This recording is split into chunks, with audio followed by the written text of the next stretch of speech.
Hello friends, I'm Teacher Mariah. Welcome back to Circle Time Club with Home CEO Academy. I'm Teacher Mariah and today I've got my special gem here with me again. Do you remember what it had to do with the theme of the week? Let's begin.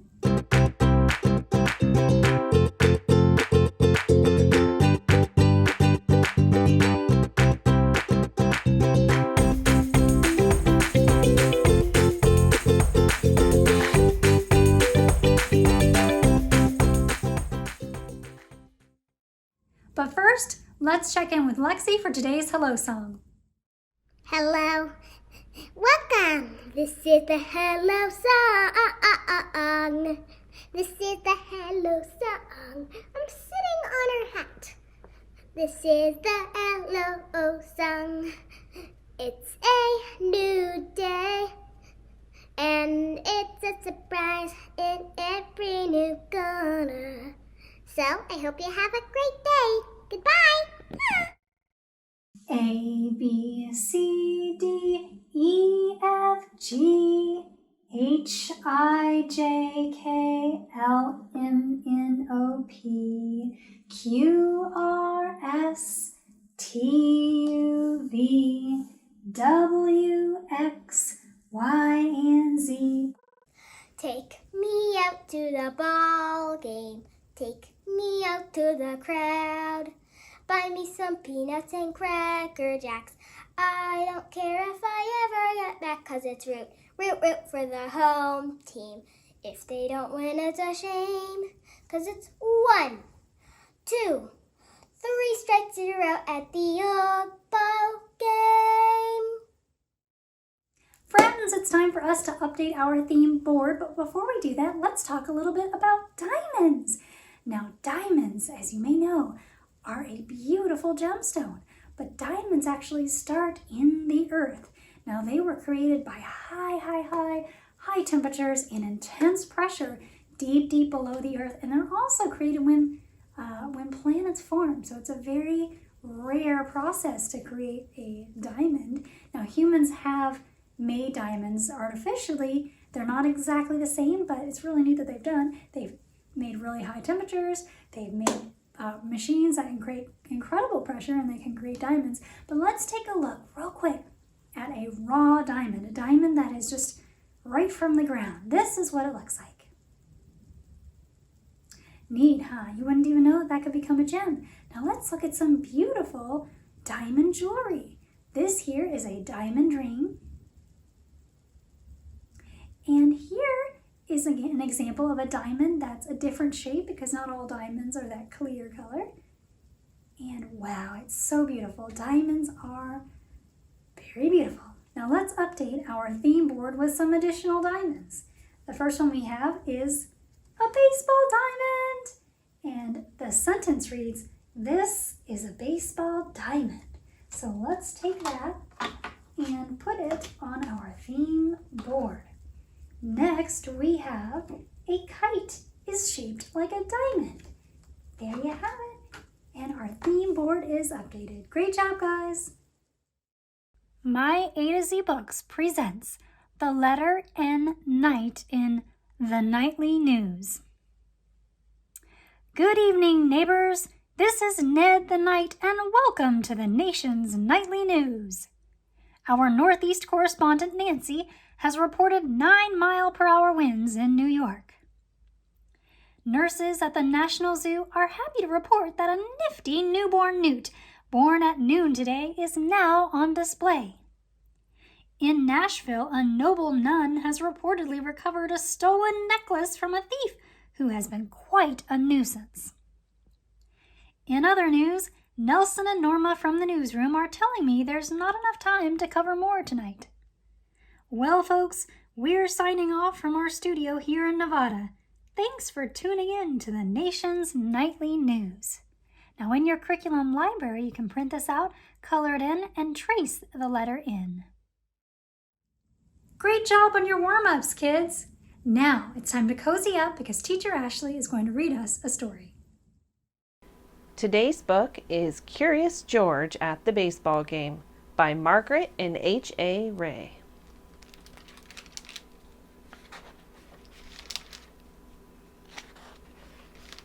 This is George. He was a good little monkey and always very curious. Today, George and the man with the yellow hat were going to the ballpark to watch a baseball game. George couldn't wait to see what it would be like. At the baseball stadium, the man with the yellow hat introduced George to his friend, the head coach of the Mudville Miners. He had arranged for George to watch the game from the dugout. What a treat! George got a Miners cap to wear. Then he sat on the bench with the players. He felt just like part of the team. The players cheered a Miners home run. George cheered too. The players groaned at the Miners strikeout. George groaned too. Then George noticed one of the Miners coaches making funny motions with his hands. He touched his cap. He pinched his nose. He dusted off his shoulder. Thought George. Maybe this was another way to cheer on the team. So here's the person doing the funny things. Here's George watching. So George made some hand motions too. He tugged at his ear. He rubbed his tummy. He scratched his chin. Just then, a Miners player got tagged out at second base. The player pointed at George. "That monkey," he said. "He distracted me with his funny signs." Oops. The coach had been giving directions to the base runner. George's hand signals had taken his mind off the play. Poor George. He had only been trying to be part of the team. Instead, the Miners had lost a chance to score. Everybody's frustrated. George is sad. George watched the rest of the game from a stadium seat, or at least he tried to watch the game. There was so much going on around him. There was food for sale. There were shouting fans. There was a woman holding a big camera. You see George in the crowd? Here he is. And look, here is the baseball diamond. The woman pointed her camera at some fans. And look! Those fans waved out from the huge screen on the ballpark scoreboard. George had never been on TV before. He was very curious. What would it be like to see himself on the big screen? He soon learned the answer. It was exciting. So here's George, and here's the big screen. There's his hands. George liked seeing himself on the screen. Here he is. "Hey, you!" shouted the camera woman. "Cut that out!" Uh-oh. George had gotten a little carried away. He ran off with the angry camera woman hot on his heels. In the busy stadium breezeway, George hid behind a popcorn cart. He waited for the camera woman to pass by.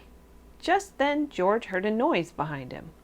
It was a quiet little noise, like a sigh or a sniff. What could have made that noise? George wondered. George turned. There, behind the cart, was a little boy crying. George wanted to help. He crept out of his hiding place and over to the boy. "Aha! There you are!" shouted the camera woman, spotting George. Then the camera woman noticed the teary-eyed boy. She seemed to forget that she was mad at George. "I'm lost," the boy said, "and I can't find my dad." If only there were a way to let the boy's dad know where he was. But there was a way. The camera woman aimed her lens at the little boy, and there he was on the big screen for everyone to see, including his dad. The sign says, "Is this your child? Or your monkey?" Within minutes, the boy and his father were together again, and the man with the yellow hat had come to find George. "I can't thank you enough," the boy's father said to the camera woman. The camera woman shrugged. "Don't thank me," she said. She patted George on the back. "It was this little fellow who found your son." George was the star of the day. I hope you enjoyed Curious George at the baseball game. Friends, thank you for joining me at my work table. Now remember, all activities we do at the work table need to be completed with teacher or caregiver support. Let's see what's coming up next in our alphabet notebook. Okay, last time we completed the letter M, mouse. So this time we are going to complete the letter N, night. Let's see if we can find our mouse. Getting closer. Here is our cute little mouse. So today we're going to complete the letter N, night. So on the left here we have our letter craft, and on the right a coloring page with the uppercase N's and the lowercase n's we get to practice tracing. So I'm going to quickly assemble our letter craft so you can see how it goes together. Here we go.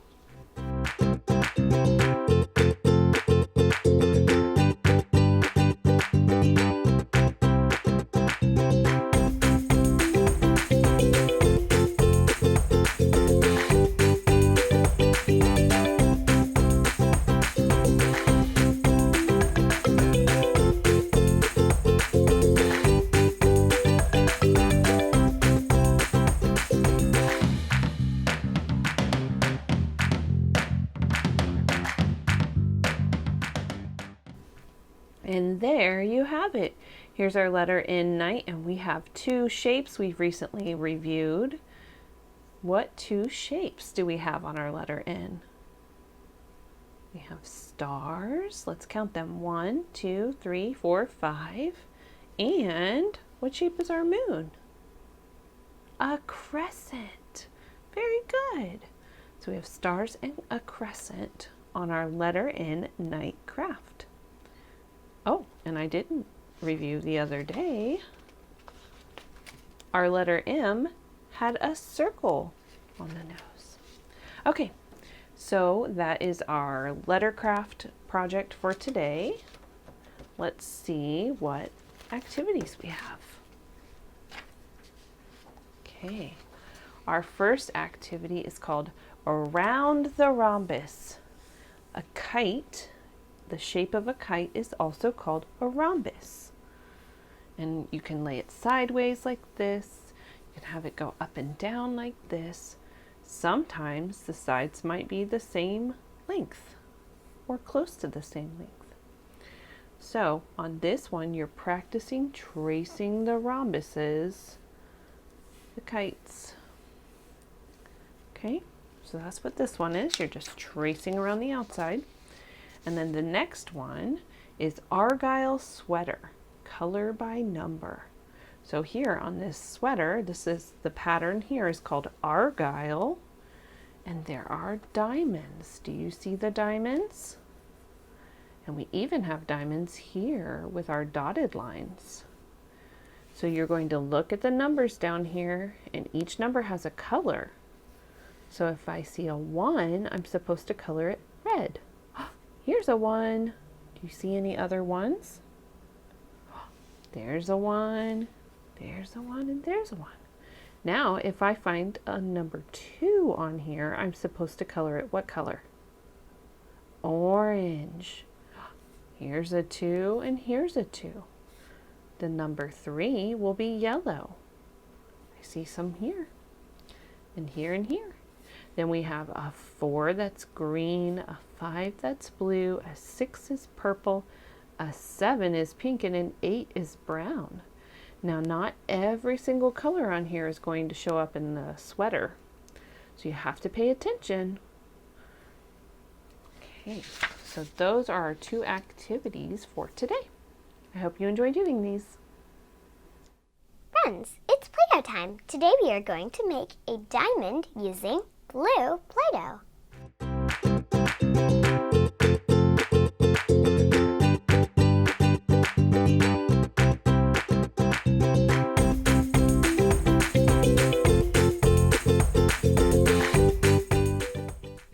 We did it! We made a diamond. Well done! We had so much fun today with you at Circle Time Club. I hope you had a blast as well. Well, remember, when you go back and do your activities, make them unique and special to you. We'd love to see them. Write to us sometime. From all of us here at Home CEO Academy, I hope you have an amazing rest of your day, and we will see you again next time. Goodbye! You could be larger than life.